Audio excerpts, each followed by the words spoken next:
1995, né? Por uma questão até de um pouquinho de procurar se preparar para o futuro, a gente via, a gente conhecia, a gente sabia de muitas pessoas, inclusive do exemplo de família, que tinham se aposentado e tinham dificuldades em depois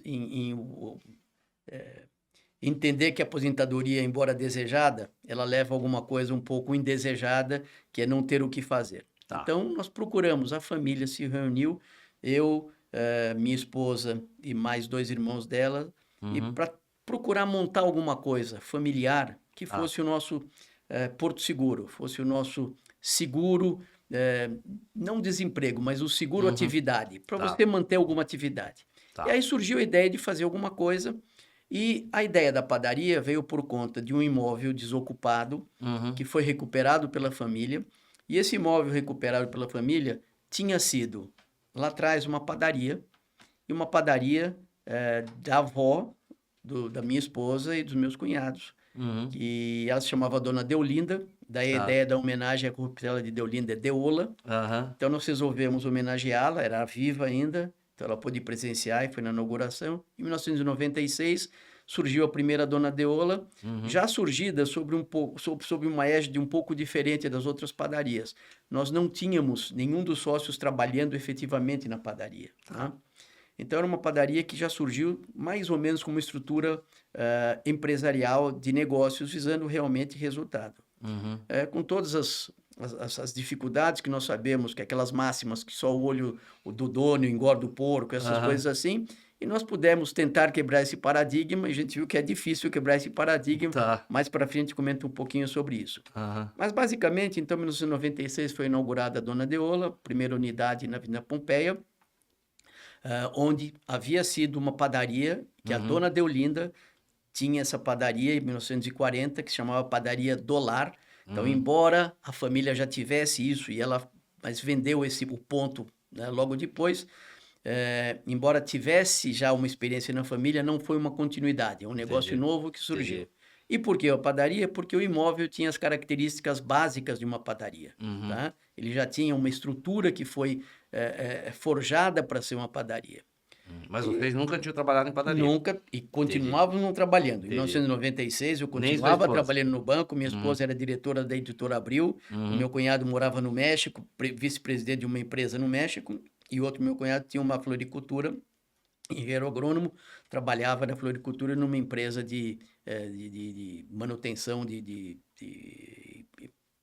fazia assessoria para empresas de agropecuária.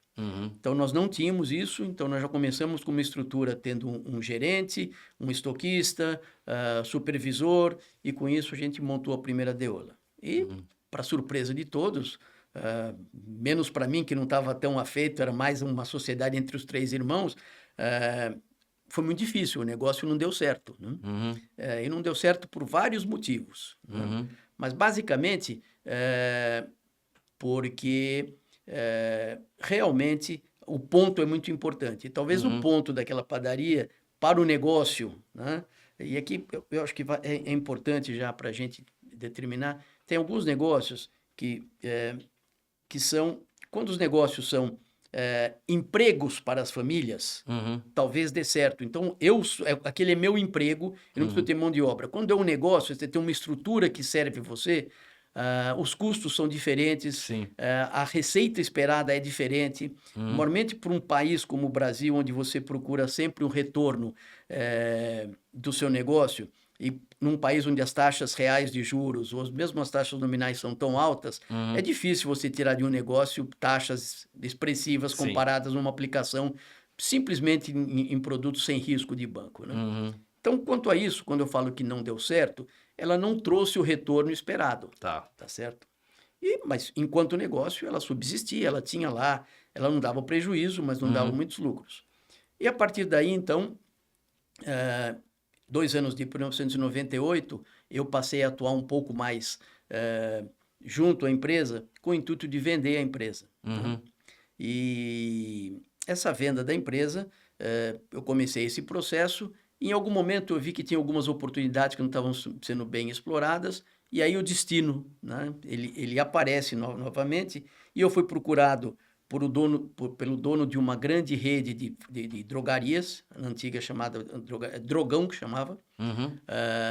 E ele estava com um ponto no Alto da Lapa, um ponto para começar do zero, e em que ele gostaria muito de uma parceria farmácia com padaria, Tá. para trabalhar 24 horas e num lugar onde tinha algumas características básicas que eu achava, que eu reputava que fossem importantes para montar uma nova padaria. E, ao invés de vender, nós resolvemos duplicar Aham. os nossos problemas, né? Certo. E aí nós montamos uma nova padaria, mas ela veio com outro conceito, que foi o precursor dessas mega padarias, com serviços 24 horas, procurando diluir o custo fixo, com serviços de buffet, com serviço de café da manhã, com serviço de sopa da madrugada. E essa padaria foi um sucesso, não só comercialmente falando, como um sucesso financeiro, o que nos permitiu realmente, serviu como base para que a gente pudesse lançar as novas padarias e os novos conceitos para a Dona Delma.